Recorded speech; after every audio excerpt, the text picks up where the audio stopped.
First of all, we are trying to be fun, and I'm going to speak in English, just for the sake of our friends from outside Turkey, although they are now learning about Turkey. Arif is already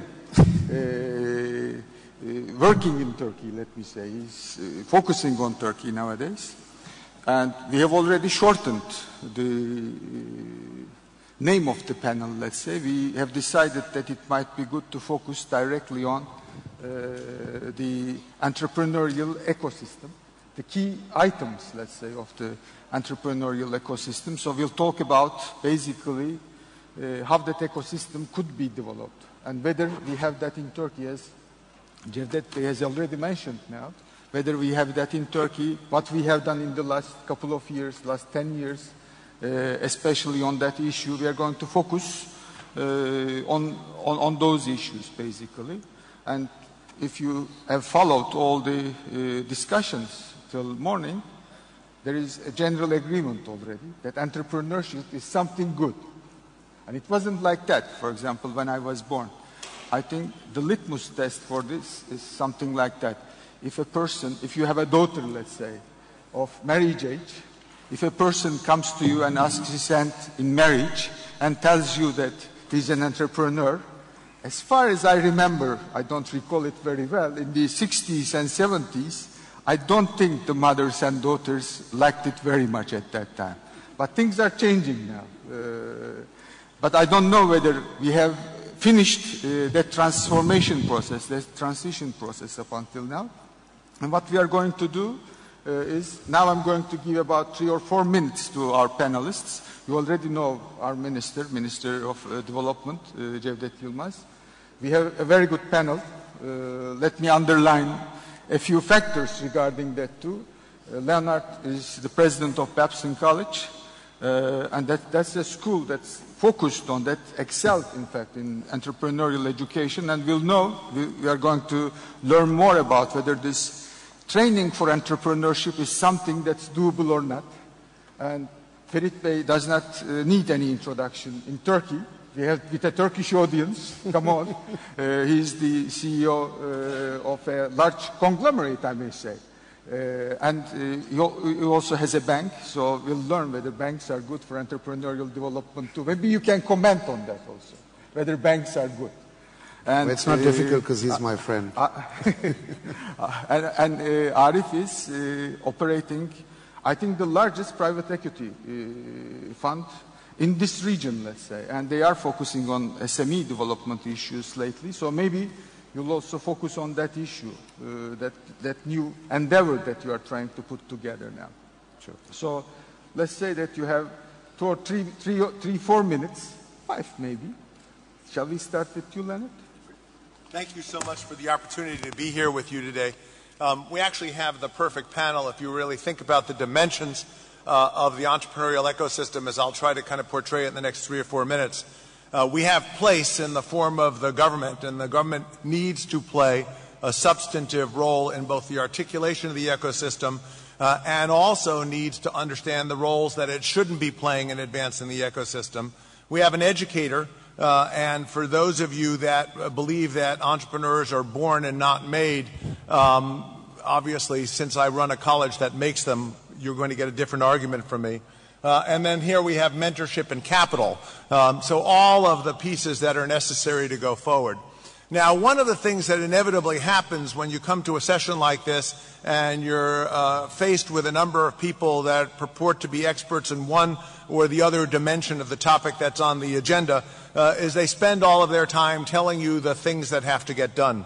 And what I want to be able to do is start with the things that we know, and the things that we know, in fact, are the things that don't work. Okay? So let's get very clear about the things that don't work, and then I'll move into a set of hypotheses about the dimensions of an environment that is likely to actually support entrepreneurial behavior and the startup of high-impact enterprises. What doesn't work? One, first and foremost on the list, and both business people and government authorities are wonderful at replicating this mistake time and time and time again. They get on an airplane, they take a trip, a flight to San Jose, and they drive around Palo Alto, and then come back and say, we need to recreate Silicon Valley. Silicon Valley can't recreate Silicon Valley. In many respects, the notion that you can, quote, copy the dynamic of a physical environment that emerged over time is just complete nonsense. More money has been wasted around the world in large-scale projects attempting to emulate geographies like Silicon Valley. So don't try to copy it. Number two, don't try to invest simply in piecemeal policies and programs. I've been in all sorts of environments where a new entrepreneurship-related program gets announced, a new funding mechanism gets announced, a new education initiative gets announced. These problems are systemic in nature. They need to be dealt with holistically and systemically. Piecemeal policies and programs actually tend to fight with each other and get in the way rather than advance the cause. Number three, again, a very difficult perspective, but if you think about entrepreneurship, it ought to be obvious. Top-down winner selection doesn't work. If top-down winner selection worked, industrial planning would be celebrated around the world. Government, by and large, is not very good at picking winners and losers in the economic marketplace. And my argument is much more around recognizing the logic of an entrepreneurial ecosystem, which is designed to spur entrepreneurs who, in fact, identify and make opportunities for economic and social value creation, not prescribed by some universe at the top. Broad national policies, by and large, don't work. And they don't work largely because we're going to discover the issues of entrepreneurial ecosystems are much more geographically bound. They are regionally bound, not nationally bound. While there's some support that can exist at the national level, the notion that you can articulate all of the policy dimensions necessary to build a robust ecosystem at the local level has proven by and large to be fallacious. And finally, the worst and the most seductive for government, giveaways. Okay? Financial giveaways, support giveaways, capital giveaways, they just don't work. So now we know the things that don't work, at least in my view, and I think we can provide empirical support for that. Let me give you a set of hypotheses about what's necessary to build robust ecosystems, and then leave it to the rest of the panel to begin to build on this. One is we need to understand that we're in the business of targeting high potential entrepreneurship. We're always very fond about talking about the power of entrepreneurship to create jobs. What we tend to forget is that the same number of jobs is lost over a 5-year time frame as are created by small entrepreneurial enterprises.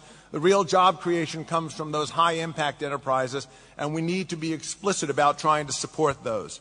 We need to target very specific geographies. A country is much too big an environment to build off of.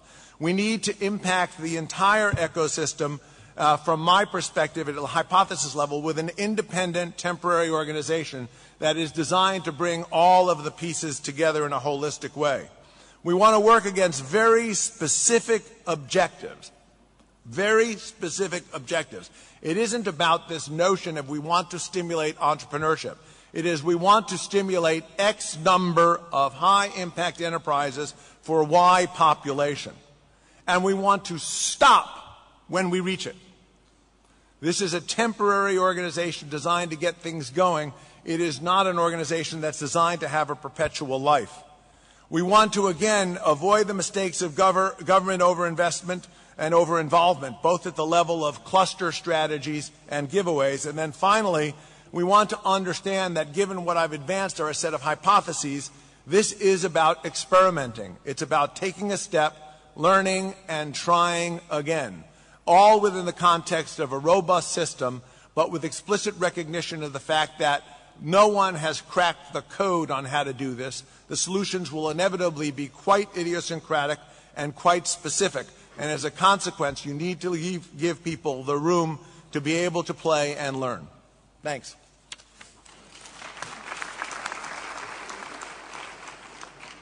Thank you very much.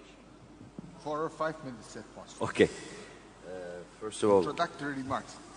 I'm very happy to be here with such a special crowd, our minister, of course. Let me tell you that we are living in the Republic of Turkey, who maybe you will share this idea with me as well. I don't think in the 90s we could have such a conference in Istanbul. I think each of us have to think, either Turkish or not, why this conference is held today in Turkey. And it gets to my thinking. I think the setting up the right environment is so crucial for making the dreams, the wishes, the future plans of each of us. Let it be in government, let it be in private sector, let it be part of the family. If these are going to, our dreams going to come true, we have to have the right environment that we can work in. A right environment that we have equal opportunity, a right environment that we can see the future, we can plan, a right environment where we can finance people and we can get financing. I think this is very crucial. So entrepreneurship is also a great strengthening opportunity for countries and countries per se, for creating the social environment in a better way. As more entrepreneurs enter the society, the capital is distributed more broadly. The democratization of capital happens in a country. Socially, you create a bigger middle class, and I think that's the end of the game. Then you live in a better, harmonious society where you can build a future together, not only top and bottom. The income differences, as you correct within a society, is also corrected in a global ecosystem, in a global picture. As we are facing the problems in today's world, the income differences, I think as entrepreneurs, we are the ones who are going to create these balances in order in the coming years. Well, to get to the bottom of the whole situation, I think there are three factors. One is the prerequisite macro conditions. And as our minister commented on it, I think that's the government's role pretty much, to create the right political and economic stability and a predictability in a country that we live, so that we can invest for future. We can plan for future. In 1990s, as a businessman, we were trying to save the day. We were working in a high inflationary environment. We couldn't plan for future. Now, the prerequisite of the macro picture, I think, is very important. Secondly, the external push factors, I believe, are very important. Turkey has a 75 million population, big size. We had it in 1990s as well. But now, more people are becoming and joining the middle class in Turkey. That means consumption. So on the demand side for the entrepreneurs, we are also, as a country, creating the right demand.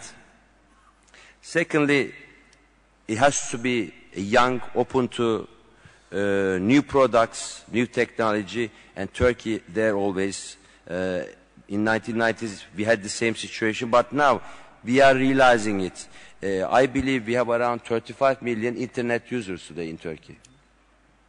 So, in the days where only few companies could sell their products, when they had the special physical places, now new entrepreneurs can come to the picture, overcoming the burden of monopolies and put their products, services into realization. That, of course, is the duty of the government in the beginning, then the privatization and everything like that. Telecom, internet, broadband usage, these are all creating more marketplaces for the entrepreneurs. Thirdly, this is also very important, the path for entrepreneurs to create companies. The bureaucratic barriers should become easier. So not only you have to create the right environment, right population, right demographics, right consumption, but also it has to be easier for people to create companies. A couple of years ago in Turkey, not many people could even find the information how to set up a company. Now they can go to internet, they can get the information. So the ball game in Turkey really have changed. In 1990s, to be an entrepreneur was a very risky, very high leveraged idea. Now you have the capital markets. Now the banks, in 1990s, we used to only finance the government entities. And people used to criticize us. Why are you only buying government bonds? Why aren't you doing banking? Well, the environment right there, we had to decide whose risk we have to take. And we used to take the government risk rather. But now we are deploying more of our assets into consumer banking, to credit cards, to new companies that are coming into picture, the SMEs, the COVID financing in Turkey is becoming very important. And what we are doing also, we are also educating our SMEs to become more transparent. So they are also learning how to be a right player in the market to also get financing. And with the regulations today, you have to have certain criteria in the balance sheets, income statements, the ratios and everything. So we are also, as banks, teaching the entrepreneurs and the SMEs how to have the right balance sheets, financing and so forth. We are also showing them through our investment banking activities how to get financing from overseas. We are trying to bring people like Arif to Turkey to invest.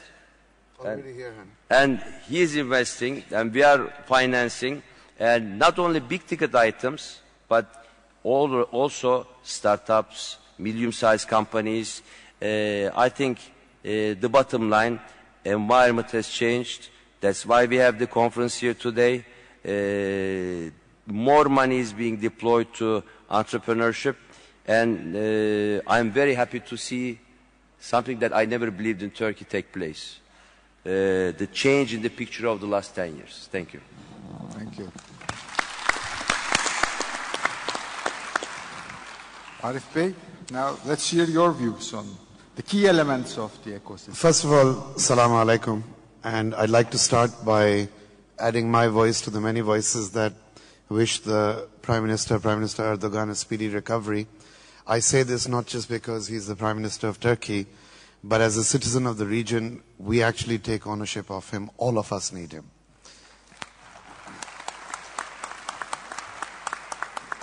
I'd like, you asked me to come and talk about entrepreneurship. And what I'd like to say is there is actually no right answer or wrong answer.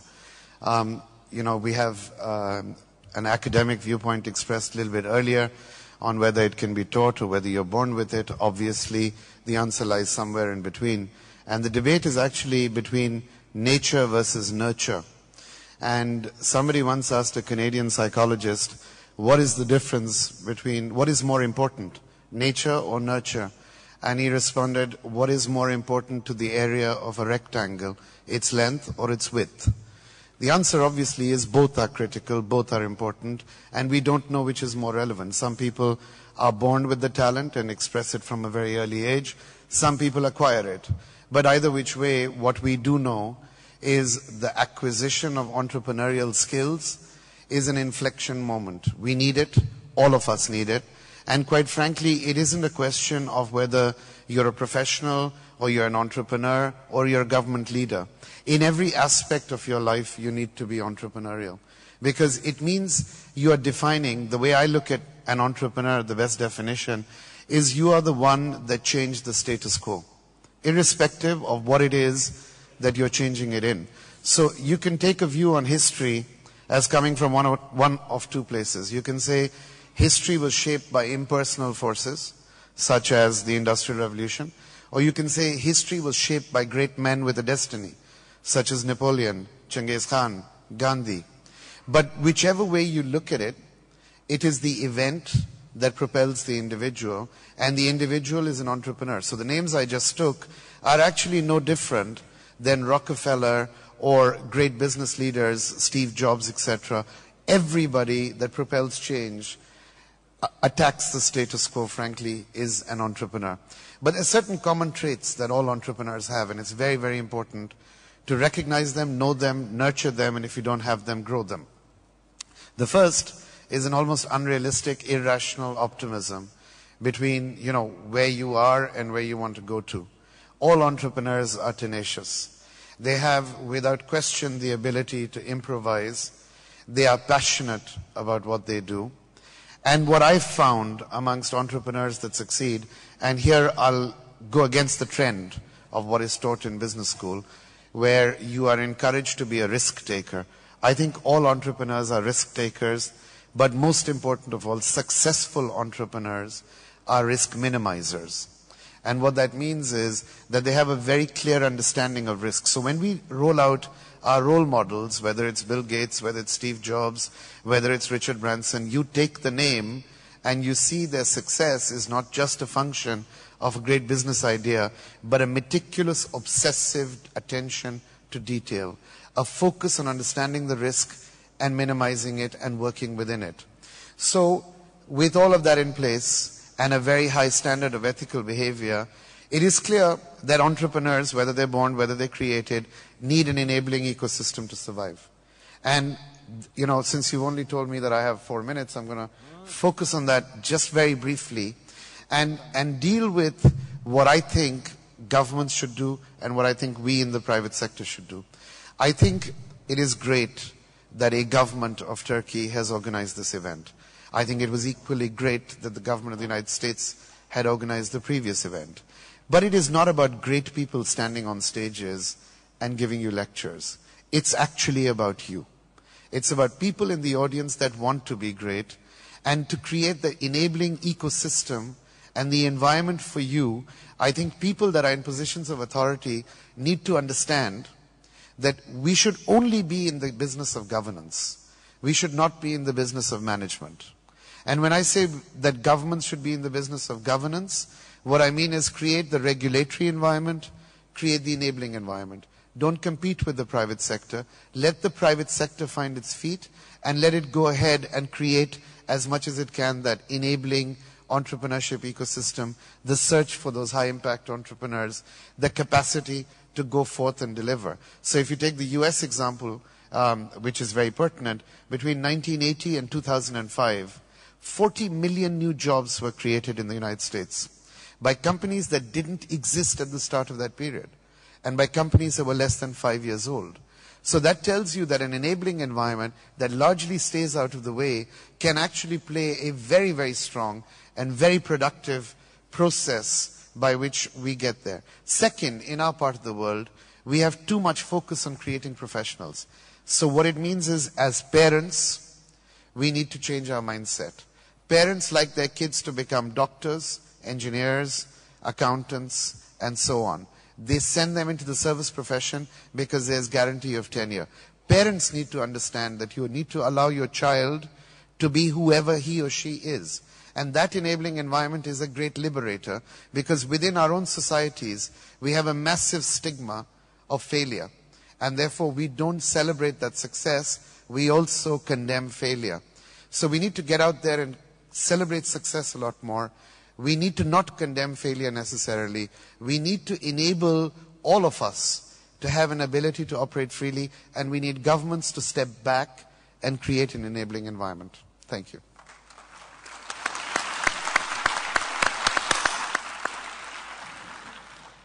So now we have a framework. Maybe you are all from different walks of life, let's say. Maybe we can focus on that. We can start with Cevdet Bey. And you said that the role of a government should be just to create the enabling environment. But I think we need to define that. And they have been doing this in the last 10 years. And we have seen the result. There is tremendous change, as Ferit Bey has already mentioned. So maybe you start by underlining in this ecosystem, what's the role for a government? And then we go with the university and the others, the bank. Ferit Bey. Very interesting interventions. Thank you for these very valuable comments. Actually, I would like to start by underlining the importance of a general approach to the state, to the government. In our past, we have been emphasizing more the top-down approach. I mean, there was an ideal society or ideal economy in the minds of the administrations, and they tried to somehow reflect this thinking into the economy or society. However, as has been emphasized by different panelists, I do also believe that we have to understand that it is not top-down, it is basically bottom-up. But this doesn't mean that the role of the state is eliminated or the role of government is eliminated. On the contrary, in this bottom-up approach, you still need the government, you still need the state, but in a very different role. It is not a player like others in the field, or it is not a party that imposes a certain understanding into the society, but rather a party which is somehow creating a level playing field, like Ferit Bey emphasized, this equal opportunities for people, for enterprises, creating a predictable environment, generating confidence in the society, in the markets, and also somehow giving certain supports to some disadvantaged, let us say, sections of society or regions of society. That is a new role, but not, this is also a very important role indeed.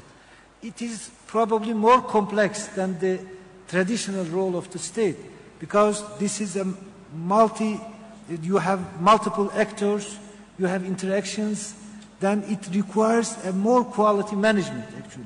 So we need to have more quality public administration and politics in order to have a total quality in the system. I do also want to underline this regional dimension, as Leonard has underlined. That is also very important. I mean, this goes to the discussion of centralization, decentralization. I do also completely agree that innovation is done at the local and regional level. You can have a general policy, strategy, vision at the center. You can have a framework at the center, but the real change happens on the ground. It happens on the local level, regional level.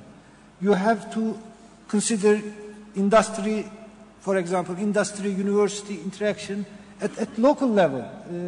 You have to identify regional local potentials, and local actors themselves should be part of this process. Otherwise, you cannot unleash the entrepreneurial potential of the whole society. That is also our understanding in 2023 vision. Actually, we cannot reach this vision just with the energy of Ankara, Istanbul, or Izmir. We have to use the potential of every corner of Turkey to reach this vision, and that requires, of course, a differentiation on the ground, and each region has to, each locality has to identify and focus its own priorities.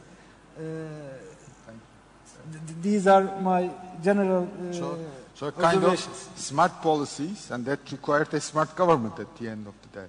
And that requires skilled bureaucrats, skilled labor also at the same time. Maybe now we can go to Leonard, and he can talk about the role of Babson College type schools in this process. Because at the end of the day, I have some difficulty in understanding how you can teach, in fact, entrepreneurship. So I understand management, but you know. So tell us the role of universities and colleges in this ecosystem at the end of the day. So I'm sitting here in the middle, surrounded by the nature-nurture debate. So I'm delighted to engage. Let me just give you one framework and then kind of argue my point quite specifically by talking about the way in which we do what we do at Babson. The framework I'm going to give you is very simple. Muhammad Yunus, the godfather of microfinance as we understand it today, is very fond of saying We are all entrepreneurs, only too few people get to practice it. And I really believe that. I believe within us and in all of us is the capacity to be an entrepreneur. And that entrepreneurship, for all of the spouting of the democratization of entrepreneurship as a discipline, it is actually a relatively exclusive activity. We end up having the celebratory entrepreneurs. I'll give you a perfect example. I got into Turkey yesterday, and so you end up discovering that in the middle of the night when everybody is sleeping and when I'm supposed to be sleeping, all you can do is watch Bloomberg. And inevitably you see Bloomberg stories about great entrepreneurs. And so I get to watch a half an hour of the Steve Jobs story. And then I get to watch a half an hour of the Mark Zuckerberg story. And then followed by a half an hour of the Bill Gates story. And if I was an average, normal person watching those three shows after an hour and a half, I would conclude that entrepreneurship is in the realm of extraordinary human beings, and it's outside of the domain of anything I should think about or I should consider. And I think that's a crying shame. There's absolutely no question there are people who bring to the table idiosyncratically unique skill sets that make them extraordinary. Okay? In any population, in any field, in any profession, there are people that are absolutely extraordinary. But quite honestly, entrepreneurship is a method that ought to be available to everybody to pursue. And there is no question whether you're doing it in terms of your own startups, or you're doing it inside a family enterprise, or you're doing it to advance the cause of a social initiative, or you're doing it inside a large corporation. The ability to take action in the face of a high degree of uncertainty, and there's no question that we have a world loaded with uncertainty today, is the essential skill set of the entrepreneur. So we believe there's a method. We've labeled it.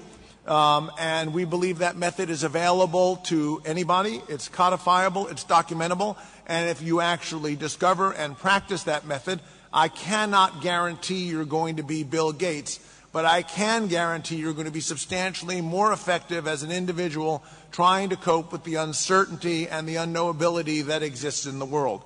So that's one whole way in which we frame what we do at Babson. The second piece of it is that we understand that entrepreneurship goes way beyond the startup.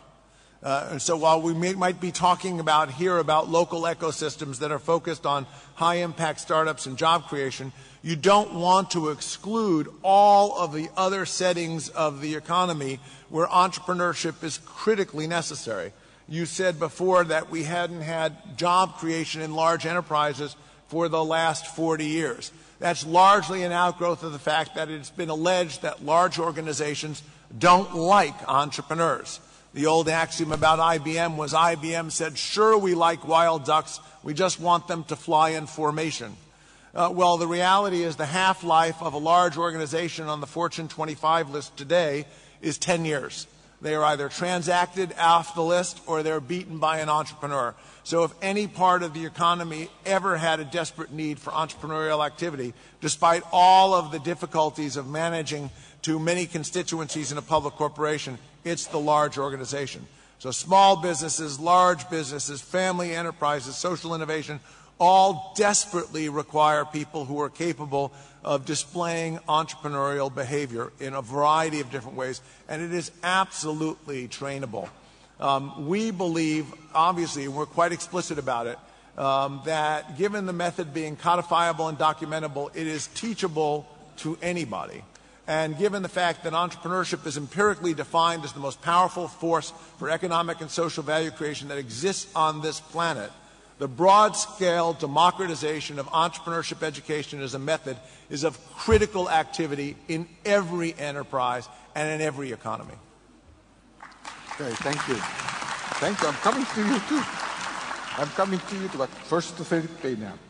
You know, starting from Cevdet Bey's and then Leonard Bey's remarks, first there is the need for this. If there is the need for smarter policies, and smarter people to work with, then the organizations themselves have to become smarter also. So it shouldn't be that easy to, I mean, the way you are managing the companies should start changing too at the same time in order to adapt to that situation. And this is the first one, let's say the challenges of this fact. And secondly, this issue of the banks in the process of entrepreneurial development. Because as far as I understand, I mean, by looking at all those discussions in the morning too, there is also a mentoring element in this thing at the end of the day, which is very much important. And I think in Turkey, for example, before this problem of access to finance, the most important issue is mentoring. And I don't think that our banking system is doing that mentoring thing, let me say, in a way that's required at the end of the day, up until now. It's because of the relative instability. Some banks. Sorry? Some banks. Sorry? Some banks are there. Okay. So the floor is yours. Tell us what you are, what Garanti Bank is doing. Thank you very much. I will not leave the floor without telling you something that's very private. I am sitting with very important people, but of course, apart from our minister, the gentleman sitting on my right is very important, because his school rejected me.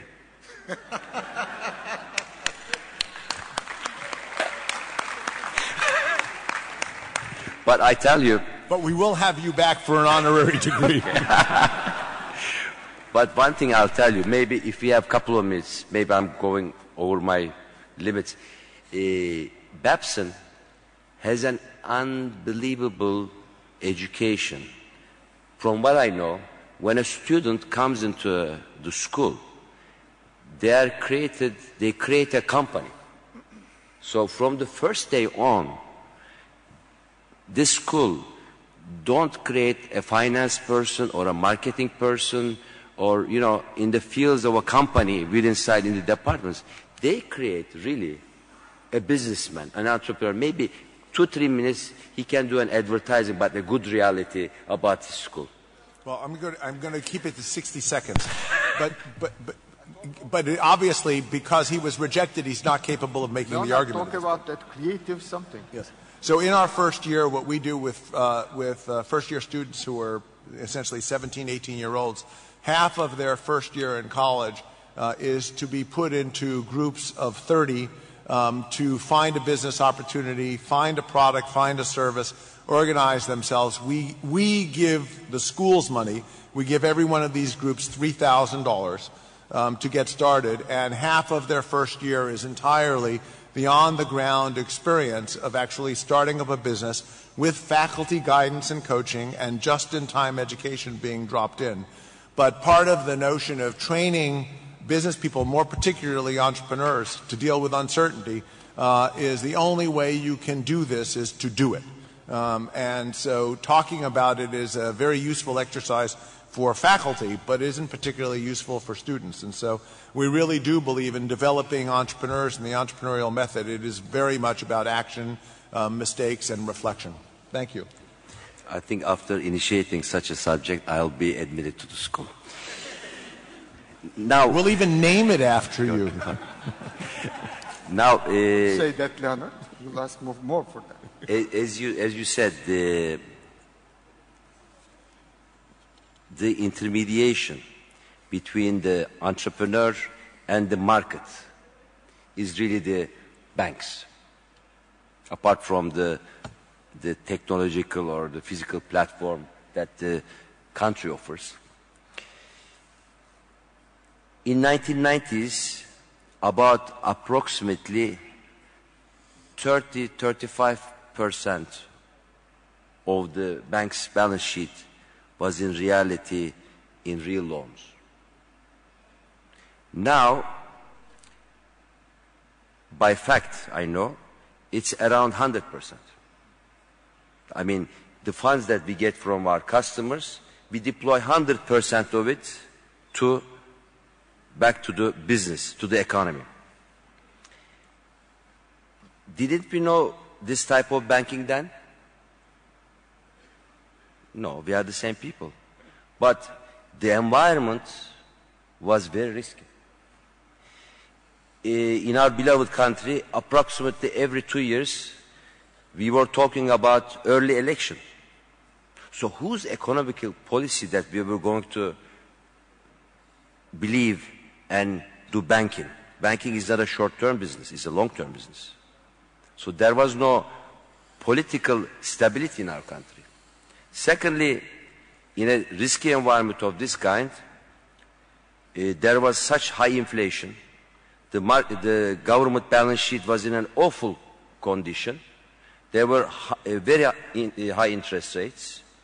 So nobody could really find the right type of financing with the right cost, with the right duration to even create a company. Even the ones who were in the marketplace, they couldn't finance themselves very easily.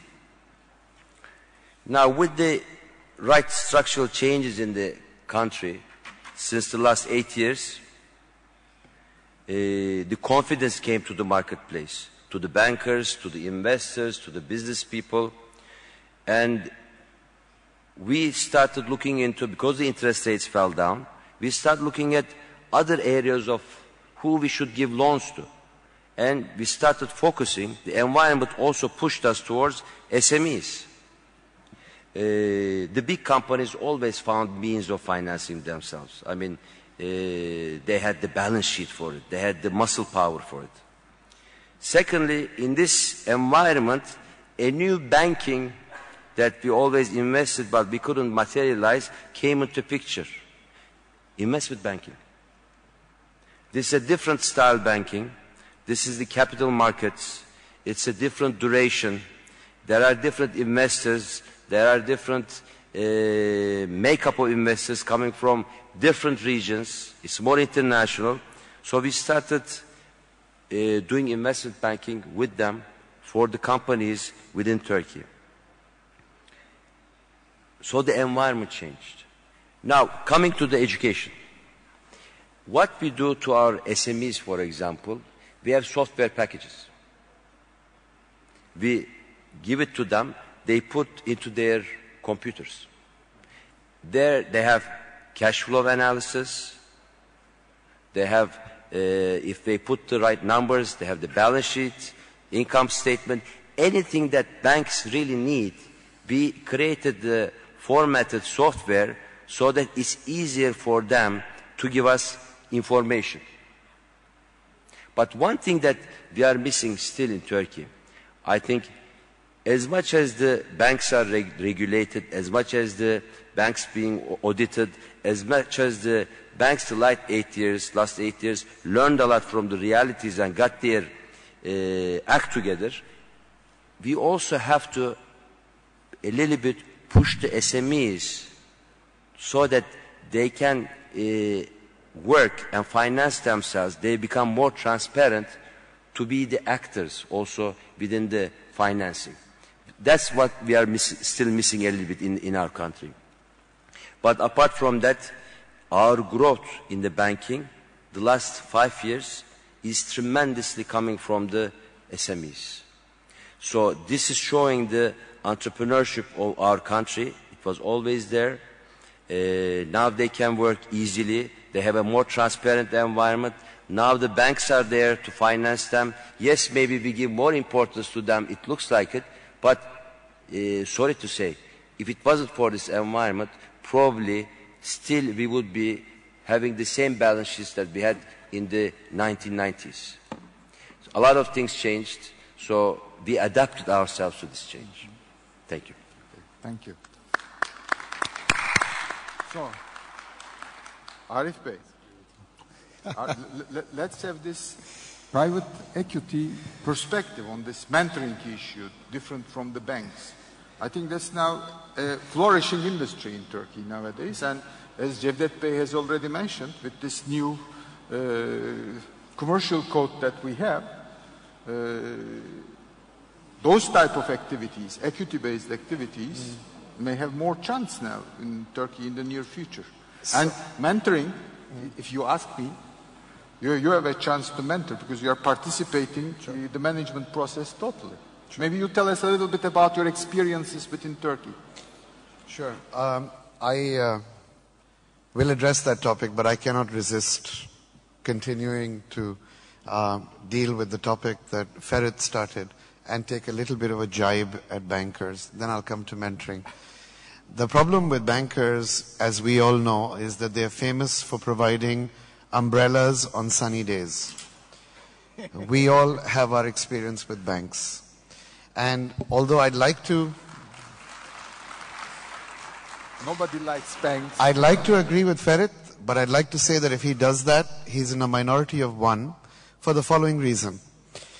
Look, let's move from the theoretical to the practical. Banks were responsible for the 2008 global financial crisis. Full stop.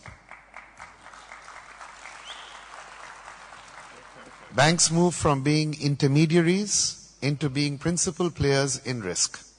And how that happened, and if you think about the way we in Turkey, in the Middle East, throughout this region, have always looked for Western capital, they've always told us that there is a premium attached to us in terms of risk.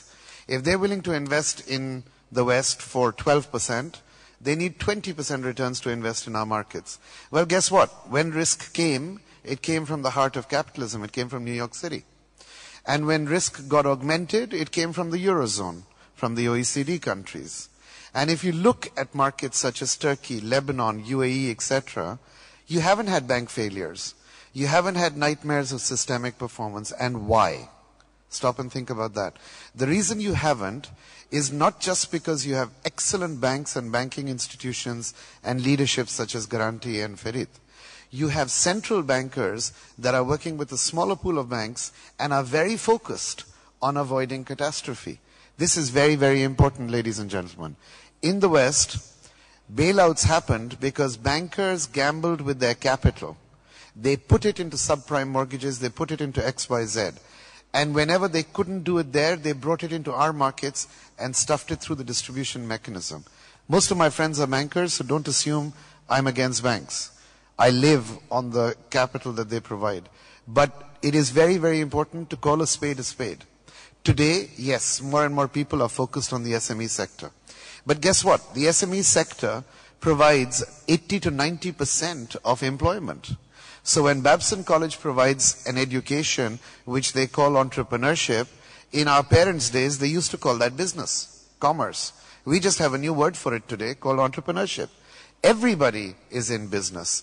The guy who runs a stall in Mumbai and the guy who runs a clothing store in, Diafa Street in Dubai, or the gentleman who's selling Coca-Cola outside is an entrepreneur. Every one of them.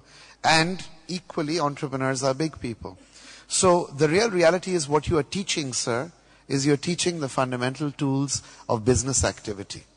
Now, a critical part of that is mentorship.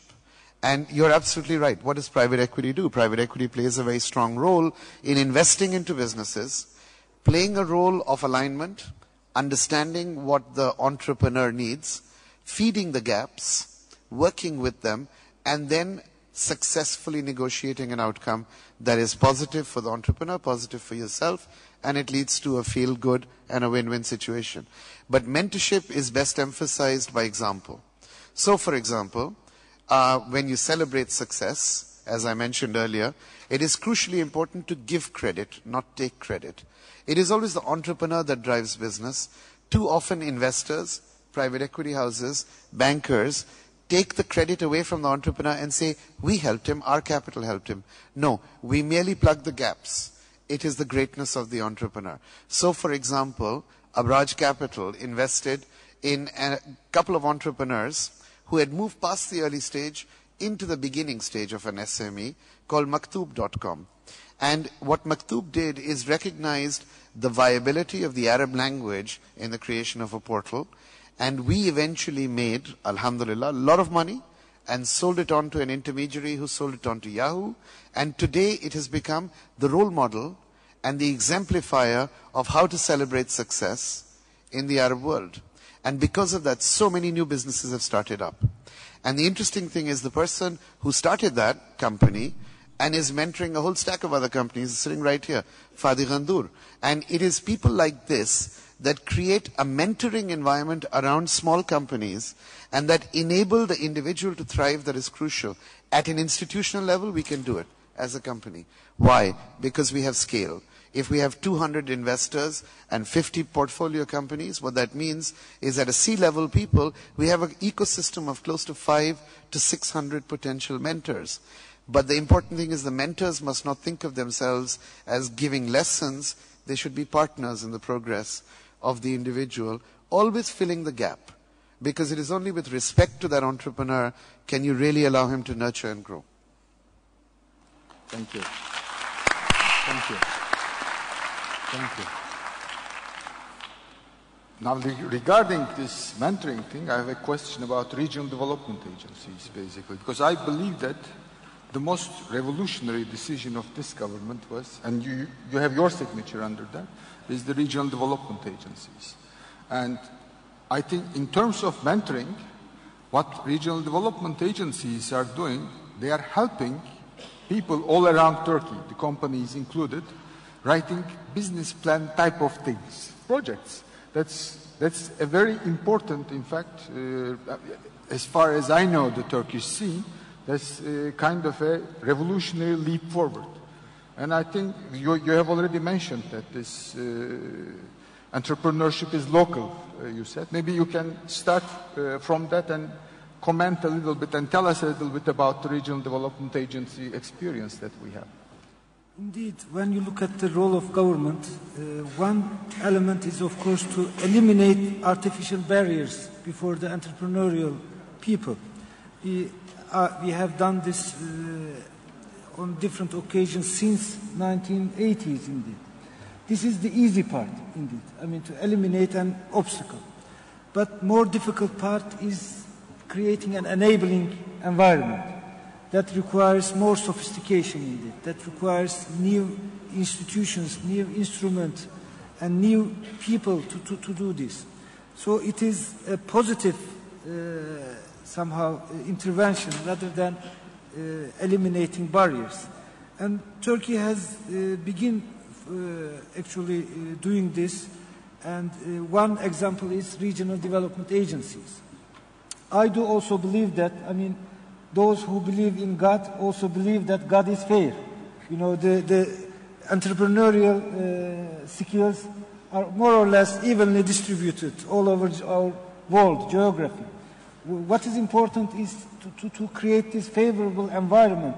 Some societies, they create favorable environment for their entrepreneurial skills or potentials. Others cannot do it for one reason or another. So what is important, as I said, in this context is to create a more enabling environment, especially for SMEs, for more disadvantaged regions and sections of the society. And with this perspective, we have created regional development agencies, not just for financial support to different sections of society, but also technical support. Frequently, actually, we see some project ideas. They are great ideas, but they are ideas. I mean, they are not mature projects, mature business plans. So, taking a person from a good idea to a good project or business requires a process, some analysis, some preparations, some learning process, etc. So that in that process, regional development agencies are doing a great job. So far, in 2-3 years, they reached more than 70,000 people actually. With their call for proposals, they reached more than 70,000 people. They have organized certain training programs, and also they have introduced different analysis for their audience, let us say. So while helping their target group, they are also somehow educating them on different subjects. And this is an interactive process. After some years, I do believe that we will face a challenge. I mean, we will face a more educated, more trained target group, and then we have to check ourselves for different stages. So this capacity building is very important. And I do also agree with Ferit Bey that in the past, government was in a different shape, actually. We had this deficit. The government was trying to find resources from the society, paying high interest rates. In 2002, as far as I remember, our interest payments GDP ratio was more than 15%. And today it is around 4%. Probably this year it will be less than 4%. So this is a great transformation. Now government is not playing with the markets on resources and spending it on unproductive fields. Rather, we are trying to use these resources to rechannel it to the society and to the economy. We are like banks, actually. We are also channeling parts of our resources back to the society. Mr. Minister, you were our biggest customer before. Yeah, but that's right. You don't want to be a customer, of course, because you have lots of customers in the civil society. So we are rechanneling these resources through regional agencies as well as from rural development agencies, through İşkur, our employment agency. We are giving training programs, and there are lots of other programs. So this is also again related to the role of the state. I mean, the state is now gaining a new role. Rather than directly providing certain services, we are more and more trying to build capacity in the society, enable different regions and sections to do what is best for themselves. That's just spectacular. Super. Sure. It's an absolutely marvelous story. Anybody can jump. It's an absolutely marvelous story, and again, out of self-interest, but also out of belief, I think there is a logical next step of the regional agencies getting out of the business of delivering those actual services themselves and beginning to rely on the university system to actually do something that is significantly of value added to their respective communities.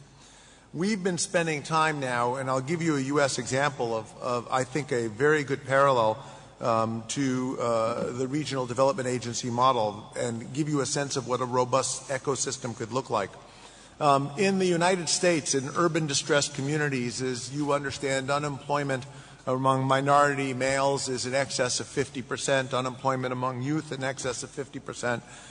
There really is not much in the way of hope. Years ago, banks pulled out, so there's no capital available for business or business development in any way, shape, or form.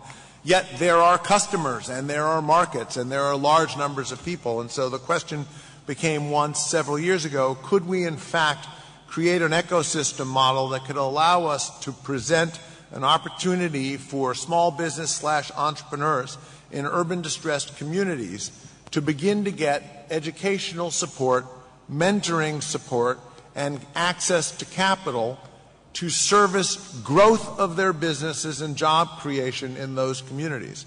And so let me walk you through the various roles that got played. One is all of this work got financed by banks, all of it. Okay? So not one dime of government money went into this process. And in this case, this project called 10,000 Small Businesses represents a $500 million commitment on the part of Goldman Sachs over a 5-year time frame in American cities.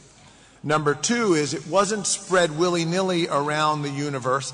It was concentrated on cities where the local government displayed both capacity and interest in being able to build an environment that could support these entrepreneurs and job creation. And in most of these local communities where you had public community colleges and universities, it implied the government essentially forcing the local educational institutions to dramatically improve the quality of their game, dramatically improve the relevance of their education, and dramatically improve their capacity to deliver services in the community.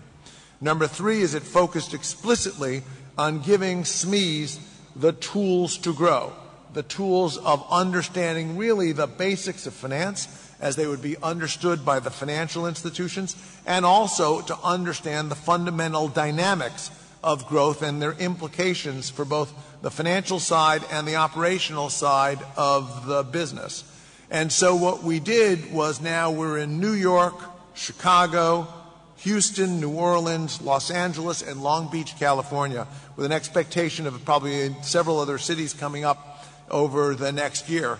The reason we're only picking 5 or 6 cities to get started is because we're trying to get that alignment of the local government linked up to the purposeful educational institutions, linked up to the local mentoring resources, all committed, and having the sun and the moon and the stars lined up, all committed to being able to demonstrate in a measurable way organizational growth and job creation that's sustainable over a period of time. I think those opportunities are very much like what we're talking about here in the regional development agencies, and we figured out a role, at least in this project, to substitute government capital with private capital to be able to spur the activity. Yeah, thank you. Any comments on those? I have a couple of questions. I heard about the regional development agencies. I just think it's... Because you can jump into, so yeah. I'm having fun. I don't know how do you feel. But no, I just think it's such a phenomenal initiative, and it's something that is not advertised outside this country adequately. It's fabulous. My compliments. Very impressive. I think one robust issue for this entrepreneurship ecosystem is, all over these years, the difference maybe between the developing and developed world is the act of imitation versus invention. So, we will go through these stages. We also have to properly create an environment for future for the entrepreneurs in the areas of maybe to say in the patents and the registration. More emphasis on technoparks, scientific publications. There has to be some sort of an easier way for people to invest and to spend money on research and development. I know that our government is doing a lot of things on this issue, but I just want to emphasize, because sooner or later when Turkey becomes more involved in the global world, we will face more challenges with these trademarks and all these copyright issues and everything. Yes, we are working on it, but I'm sure there are still problems. So we have to prepare the environment, as I am proud for the last 10 years, for the next coming problems that might arise in the next 10 years of Turkey's entrepreneurs, and that will be in the R&D and on the registration of the patents and stuff like this, intellectual property rights. I'd really like to jump in and actually add my voice to what Ferit is saying, because, again, going back into history, it took the British government the passing of a law called the Statute of Monopolies 300 years ago, which in turn can be directly attributable to leading to the events of the Industrial Revolution. Why? Because people felt that they now had a safeguard around the rule of law as a proxy to be able to protect their invention and their entrepreneurship from being stolen or usurped by people with greater means. This is very important. What Ferit was saying just now and what the Vice President of the United States said in the morning about the protection of intellectual property is something that in the Arab world is still not being followed, and I don't know that much about how it's being followed in Turkey, but is not being followed adequately enough. It is very, very important to safeguard those intellectual rights, and equally, even for products that are coming out from the region, and equally at the same time, I think that that is not going to happen unless at the same time we focus a little bit more on the intellectual capacity and output of universities in our region. We're not doing enough in the academic field. I mean, if I told you a statistic that the total number of universities across the Arab world is less than the number of universities in Japan, you'd be shocked, but it's true. And if we don't have enough universities, we're not going to produce enough people with academic qualifications who in turn are going to go into research, are going to develop products, and therefore the government's focus across this region needs to be much more on both R&D, intellectual property protection, and education. You can't achieve any of these unless you have comprehensive legislation that is passed protecting the right to innovate as well.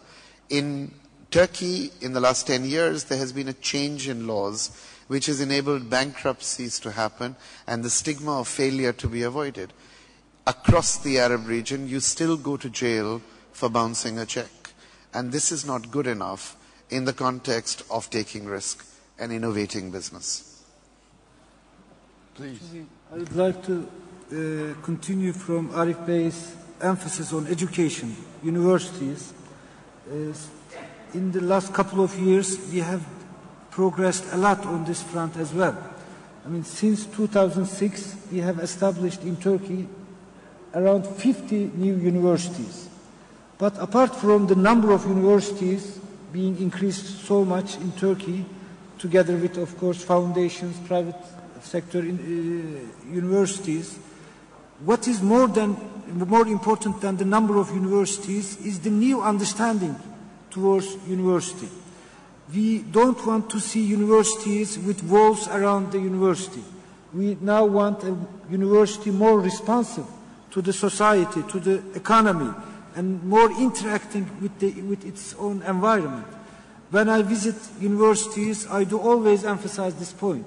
And I do always emphasize that universities should generate more and more their own resources. Because when they generate their own resources, they will have self-confidence. And with this self-confidence, they will have more freedom indeed. And with more freedom, they will have new novelties, innovations, and they will share it with the private sector. So the financial part, again, is very important in terms of the university system. We can, of course, sacrifice for a while as society, as the state, with the resources of taxpayers. We can finance, of course, our universities up to a level. Of course, we can continue to support them on different issues, elements that is socially important. But our vision, long-term objective, should be to have a more self-sustaining university system, a knowledge system which is interacted, open with our economic processes. Another important issue is this intellectual rights. Indeed, in our EU process, we are still negotiating with the EU, unfortunately with a very slow pace, due to different political reasons, apart from technical discussions. But I do believe that this EU process has helped us a lot in terms of competition law, intellectual property laws, and now we have the necessary institutions and legal infrastructure for intellectual property. And that is an important, actually, gain for us. We have established these mechanisms, and they are working better and better every year. So it is also important, as you emphasize, to give this security for the people. And R&D zones and other infrastructure investments. As Ministry of Development, we are investing in infrastructure, actually. We are investing in research centers in universities. Again, in the last 5-6 years, we have invested in more than 60 research centers, and still in our program there are lots of research centers. And now we are discussing about new model for the management of this research infrastructure as well. Without these infrastructures, you don't have projects, actually. Projects need some infrastructure, but these infrastructures should be open, and they should also be very responsive to the needs of the private sector in order to create more value added. One other thing, I mean, the last thing, let's say, that's in my mind is to talk a little bit about this connectivity issue. We haven't touched upon that issue yet. You know, in order to focus on this entrepreneurial development issue, you have to be connected also. You have to be local, but you also have to be connected to the outside world at the same time. I wonder whether our companies, our entities are good in that respect. I can start with Arif, for example. By asking this, you are also an investor in Turkey, a foreign investor in Turkey. And as far as I see, for example, in the case of private equity investments, everywhere there is this focus on where the major activity is going on. Istanbul, Ankara. But this morning there was this awards ceremony, for example. There are companies, the fastest growth companies, are from all around Turkey, in fact. And when you look at those 25 companies, their age is about 10 years. They're from all the sectors and from all around the country.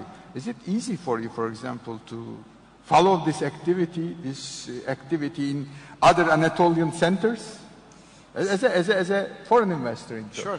Well, so that we can learn our lessons from this. Sure. I'd like to just start by saying, look, the investment dollar has absolutely no boundary. It flows to the point of most attractiveness. That's the starting point. So whether that investment that is compelling offers itself in Turkey or Jordan or Lebanon or wherever, the investment dollar finds it. Second truism in today's world is actually, in a sense, good companies have a habit of finding capital.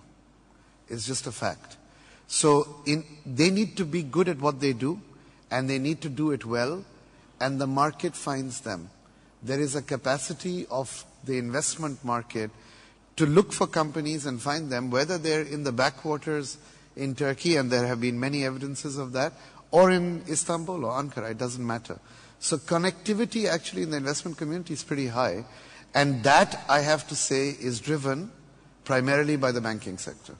Because the banks in Turkey are excellent at unearthing opportunity within their client base and making that available to their private equity client base and matching the two. And today I think that good companies find the investor. I don't think there's an issue on connectivity. Turkey is very well networked in terms of being able to find investment capital. Ferit Bey? Well, just to add on Arif's points, I mean, he probably much summarized it. As our institution, we signed recently for $1 billion plus private equity formation in Turkey with a US-based investor. They are also coming to Turkey to find these possibilities. And as Arif said, the good companies always find financing and investor base. But at the same time, through our relationship with very valuable capital like Abraaj, has Arif's company, when we create the relationship, we know how they act, we know our client base, then it's easier for us to go through our branch network, because we are face to face with them every day in the remote part of Turkey, not only in Istanbul. So we can also bring the idea to our investment banking side, and they can get in touch with not only Arif in Dubai, but Arif has an office in Istanbul. So we know the people, they're all our colleagues from years before as well. So we have this connectivity, and we know our clients, and we know our clients, so we just bring them together. As long as the economic and political framework in Turkey continues, the momentum will even speed up. In 1990s, we only had the emerging market investors coming into Turkey, funds. The people like Soros, the people like Templeton, actually. Those were the boutique. They saw Turkey to have money somehow. But now it's a different ball game, and we are building our relationship with more investors from around the world, and we are bringing them to Turkey, to our client base as well. If I can just add one more thing, it's the banks, as I mentioned, play a very strong role, but then you have some very, very interesting NGOs that operate in Turkey, NGOs like Endeavor, which has a very active presence in Turkey, and which actually its business mandate is to find high-impact entrepreneurs. And they have been able to find and project onto the global stage very effectively a heck of a lot of Turkish companies that would otherwise have taken a long time to accelerate to that place. So you have organizations here that are playing a very strong role, like Endeavor, in promoting the growth of Turkish entrepreneurship. I am on the board of Endeavor Turkey. And a couple of weeks ago, we had our one of our international panel selection in Jordan. And there were 3 entrepreneurs from Turkey. And luckily, all of them are elected to be Endeavor list members, so they're going to get a lot of mentoring and everything from us. But one of them, just to create the connectivity, what Arif said, good companies or people with good ideas always find somehow capital, somehow. These 3 gentlemen in the IT business in Turkey, they saw that it's very difficult to get the seed financing. One of them went to New York without a visa, with just 1 luggage. In a month later, he was in Silicon Valley, on the street, in the restaurants, searching for the people. He knew the pictures, he knew the names. He tried to meet them. And this guy got to know one of the gentlemen. He made them invest in his company. He brought back the knowledge and financing back to Turkey, and he's working now. I think it shows that entrepreneur goes and gets it, and it shows there is financing somehow, somewhere, entrepreneur finds it. What we have here is a conversation that suggests the age-old argument about the #1 barrier for entrepreneurs being the lack of access to capital is less real in Turkey than it gets expressed in other parts of the world. My level of discomfort, quite honestly, from the perspective of an academic institution, and I'm going to completely take the side of the financial institutions here, there are a disproportionate number of entrepreneurs people who label themselves as entrepreneurs, who spend all of their time looking for capital when they should be looking for a customer. And if they find customers, the capital will come. And so I find it every day as I deal with people who are sitting in bubble laboratories developing 50-page business plans, talking about all of the capital they need and how they're going to harvest in year 10 at 10 times the invested capital, but they still haven't tested whether or not they have an idea, and they still haven't tested whether or not there's a customer. So this whole part of the process of really grounding people in the method is to get people to understand that really good entrepreneurs start with what they have, as opposed to dreaming about what they can have. On this issue of connectivity, we have emphasized the local level and how it is the real scale for innovation and entrepreneurship. But without connectivity, locality is a limitation actually. It is not very much effective. It is the connection between different localities, between different parts that really generates new entrepreneurs. And in that sense, the key word is network. I do believe that the key word is network. And in that context, we see these regional agencies as part of a network rather than as isolated units. And I, as a minister, I see my role as the management of this network rather than individual intervention into the agencies. And, but we should also, I do also agree that in Turkey there are lots of opportunities now, and if you have a good idea, a good project, you can in one way or another, today or tomorrow, you will see, you can reach finance. Turkey has this variety of channels for this. So we should focus on really good projects, good ideas, etc. But on the other hand, in order, just like this nature-nurture debate, we should also create more platforms for interaction, for increasing the connectivity, for bringing different elements together in one way or another. So in my own ministry, I do actually arrange some meetings between 26 regional agencies periodically. In every 3 months, we come together and we just discuss about who is doing what in its own region.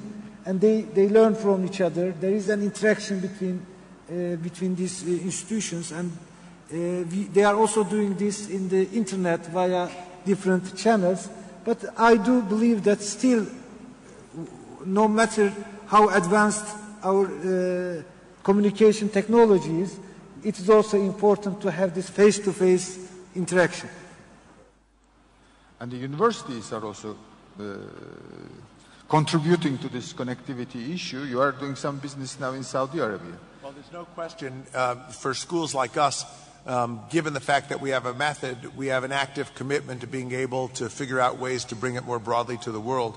So we're helping to design schools right now in Abu Dhabi and involved in one in Saudi, another one in Indonesia. And then we partner with a portfolio of universities now in 10 countries that have an active commitment to shifting the basis of their entrepreneurship education to the kinds of things that we're talking about, getting more grounded and getting substantially more applied. But I'll build on one last thing that I think is intimately linked up to the conversation we had about the regional development agencies and the network. And I think it comes out of university settings as well.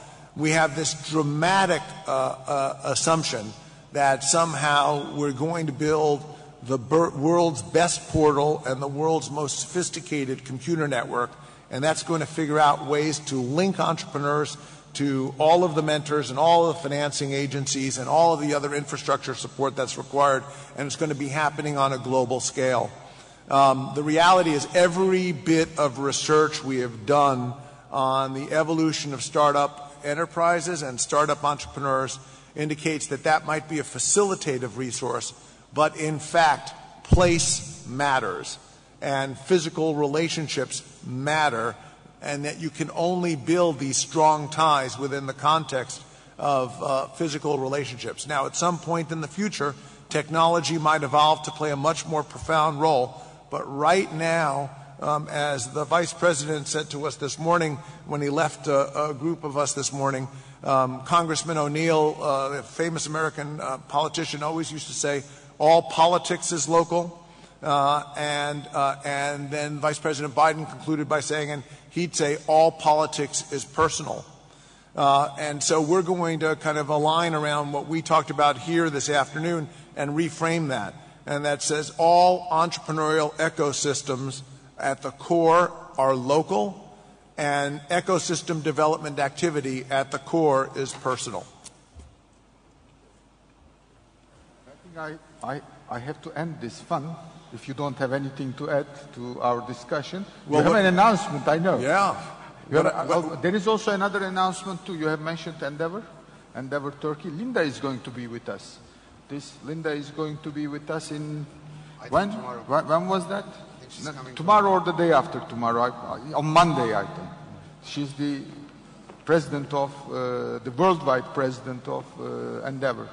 So she's also going to be with us. And now you also have an announcement. And I've been asked to suggest that if you want to continue your interest in the Turkish entrepreneurial ecosystem, right after this session upstairs in the Tufani School room, we will be launching the GEM Global Entrepreneurship Monitor Report for Turkey. So the GEM Turkey report will surface at 6:15 upstairs in the Tufani room, and we hope that we'll see you there to be able to continue this dialogue. Tophane salonunda. Okay, if you don't have anything to add, thank you for all of you and for all of you being here. Thank you.